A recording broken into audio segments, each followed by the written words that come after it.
成本不到5块钱，收费100块。有没有要吃牛腩的？过来呀，豆哥请你吃牛腩。啊，这是它一个主家说他这一台冷冻柜，这个温度的话显示异常，这2个双一直不停的一闪一闪的，该怎么？在触碰这台冷柜之前，我们拿这个电笔测一下它漏不漏电。啊，这台电笔，啊，亮了绿灯，证明的话外壳是不带电的，我们可以放心胆大的去触摸。啊，生命的话最值钱，安全大于天。电源的话已经断开，把这个面板扒出来看看。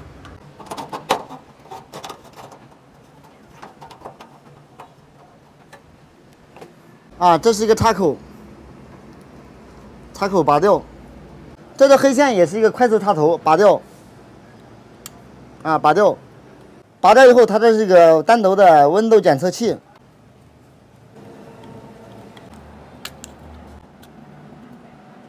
啊，拔掉以后就是一个这样的东西，里面是一个变压器，外面是个显示面板。这变压器肯定是不会坏的。啊，那么呢，就是这个显示面板的异常，我们的话购买一个显示面板，装回去就 OK 了。我们只需要把压缩机的这2个线插回去，啊，等配件到货以后拿过来再给它安装，就 OK 了。啊，这样的话把它装回去，啊，这就 OK 了。我们开机，现在就开机了。我们看右边的话，这已经显示了。啊，左边的话，因为这个的话被我拆掉了，由于也没有什么价值修，买一个就 OK 了，就这么简单。那么呢，有的老铁说了，豆哥，你是不是又在忽悠人呢？你把人家的电子元件都拆了，这个压缩机怎么能工作呢？又在骗人。那么我们现在见证一下，看压缩机有没有工作。它这是个双开门的，啊，那边是上面这一层的，这边是下面这一层的。啊，这机器的话都在工作。我们看一下它表面的一个温度。啊，压缩机的温度59度、60度，藤管表面的温度也是50多度。我风速计测一下它风速，这个风扇的风速达到3.2米一秒。老铁们看看，这个风扇的话转的也是呼呼的，证明是在工作的啊。那么也有老铁说了，豆哥，我的冰箱的话，这个工作原理我不知道，你能不能给我讲一下？其实它的冰箱的工作原理和我们空调也是一样的。啊，这压缩机，我们空调也有压缩机，这个是冷凝器，我们空调也有冷凝器。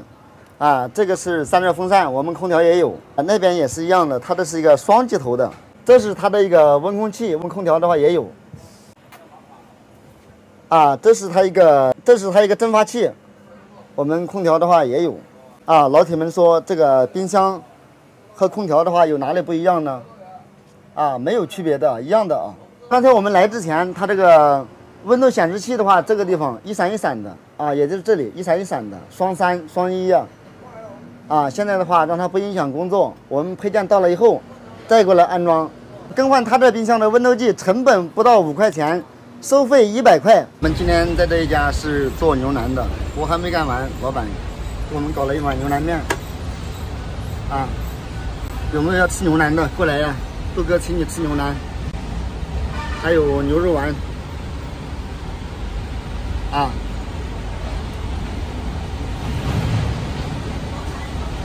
好香。